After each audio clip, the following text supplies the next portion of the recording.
জ্বালানি তেল সরবরাহে কোনো ঘাটতি নেই, মজুতদার ও কৃত্রিম সংকট সৃষ্টিকারীদের বিরুদ্ধে কঠোর ব্যবস্থা নেওয়ার নির্দেশ প্রধানমন্ত্রী।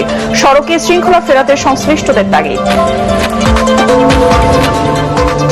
অস্থিরতা নিয়ন্ত্রণে ফিলিং স্টেশনে সরকারি ট্যাগ অফিসার নিয়োগের সিদ্ধান্ত। 9 জেলায় 19টি ডিপোতে বিজিবি মোতায়েন।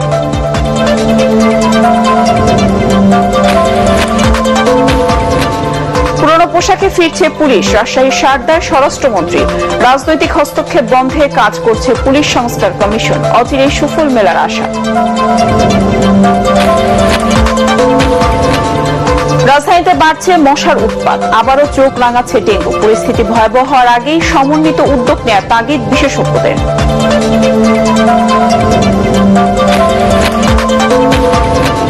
এবং সৌদি বিমান ঘাঁটিতে ক্ষেপণাস্ত্র হামলায় আহত 12 মার্কিন সেনা। ইরানের 2টি বড় স্টিল কারখানায় ইসরায়েলের হামলা।